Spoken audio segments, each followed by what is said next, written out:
Hello. Yan, June 28, 2025.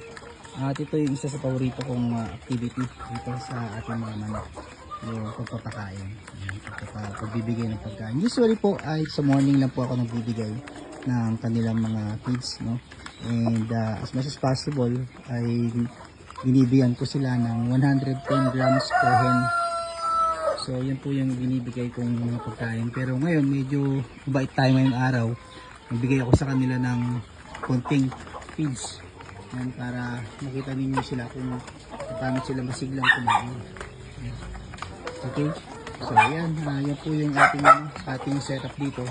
Mas madali po kung may ganito kayong may ganito kayong setup na pakainan. So ito ay PVC lang, yung kulay orange na hinati, no? Mapapansin po ninyo, ito yata ay didos. Medyo maliit sa kanila, sa natatapon. Mas magandang size po yung ganito. I think ito ay D3, no? And yung isa kasi yung D4. Yung D4 medyo malalim na po yung ukay niya. So parang ayun, parang nagsisiksikan.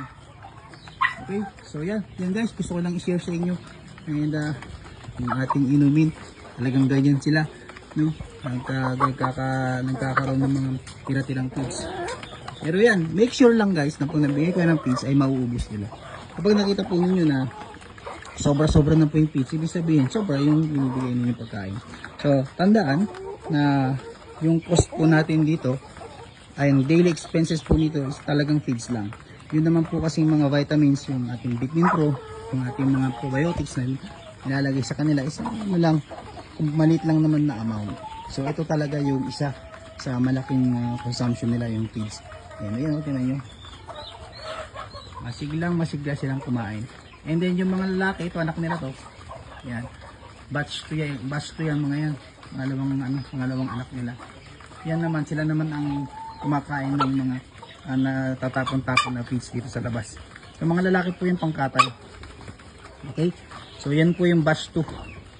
Yung batch 1 po, lahat wala na. No? Yan, batch 2 yan. Ang dalawa na po. Okay? So yun guys, share ko lang sa inyo. And yun, busy silang kumain ngayon. Okay? So pag ganyan, kahit po magkasipon yung manok ninyo, kapag ganyan po silang kumain na magana, ay sigurado mag-survive or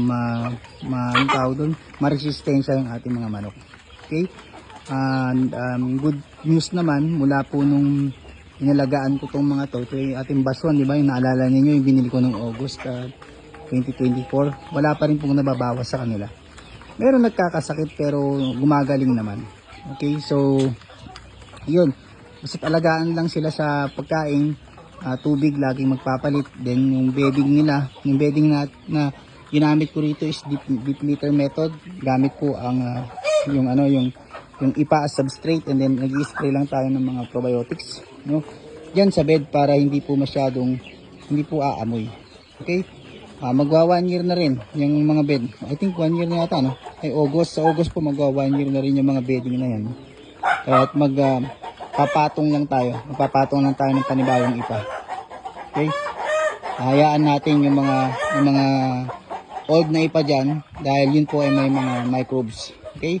So yung iba po ang ginagawa ay inaalis entirely yung old na IPA. Ako ang gagawin ko lang, papatungan ko na lang yan.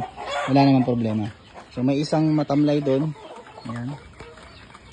So okay lang yan. Nangyayari kasi ngayon, maulan sa gabi tapos bilang araw sa maghapon. So nakakaramdam sila ng ganyan. So pag po may mga ganyan yung mga manok, medyo may nagsisingkit, medyo may matamlay, nagbibigay agad ako ng Premoxil. So yung Premoxil po ay may paracetamol saka amoxicillin sa mga breeder. Okay, 3 consecutive days until na manumbalik yung kanilang pagsisigla. Saka uli ako magbibigay ng mga multivitamins katulad ng Vitamin Pro saka yung ating probiotics. So yun lang ang gusto kong i-share sa inyo ngayong araw. And hopefully ay yung mga project niyo sana nasimulan nyo na rin, kasi kung puro nood lang tayo ng video at hindi tayo nakakapag-start, wala pong mangyayari. Okay? So yun lang po ang kailangan i-consider sa mga nag-i-start pa lang or wala pang alam kung paano setup. You can check po yung ating videos last year sa ating YouTube, sa ating Facebook page, sa ating Facebook profile, check nyo po yung album na Project Chicken Little. Makikita po nyo dyan kung paano ko sinimulan itong mga ito hanggang sa naging ganito na po yung kanilang numbers. So sa ngayon po may production ako ng around 2,220 plus a week. So yun po yung nadidispose kong mga nabebenta, hindi mo nadidispose. Yun po yung nabebenta nating mga anak po nitong ating mga breeder. So kung i-check po, since po nag-test ako last month, no, mabilis namang nabenta. Actually, by now, medyo may idea na ako kung ano ang dapat kong alagaan at ano yung ratio po, no, ng inyong mga kiti. So yun siguro i-share ko sa susunod na video dahil puro tayo share dito ng kung paano alagaan, ano-anong ginagawa. So it's about time siguro na magbahagi din tayo kung paano yung ginagawa kong marketing. Okay? So far po yung marketing, since kukunti pa lang naman yung ating production, mabilis pong nauubos, ano. Yung pong nagsisisi nga po ako dahil yung pong ating mga alaga, ako ang hindi nakapag-ipon.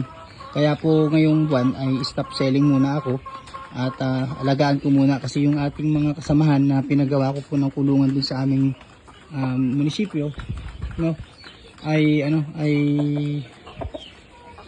nadidelay yung pagbababa ng mga manok. Kaya yung batch 2 ay sa kanya ko muna ibibigay. Nasa 50 to 60 po na piraso yun. At ituturo ko sa kanya kung paano yung pag-alaga ng ating mga hybrid na mga manok.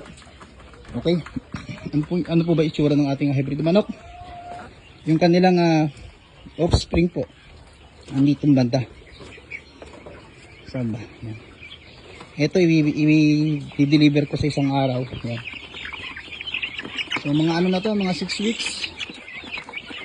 So ready for free ranging na to. Ready nang ihiwalay kasi magsisiksikan na po sila sa kanilang kulungan. At kailangan nang i-separate, no, yung mga malalaki. At saka may bahagi na rin, no. Okay. So may mga nagtutulog-tulugan yan. Okay. Ayun, yun guys, yun lang siguro ngayon. Balikan natin ang ating mga updates sa mga susunod na videos. And hopefully sa video na to ay nakapagbigay ako sa inyo ng value, no. Importante may value po yung sinishare natin. And then kung meron kayong question, may gusto kayong topic, feel free po na mag-iwan ng comment para i-share ko sa inyo sa mga susunod, no, na video. Check na nga natin kung maitlog ng ating manok. Ayun, no. Mga fertile eggs po yan. Yan po yung itlog ng ating Rhode Island White. Okay.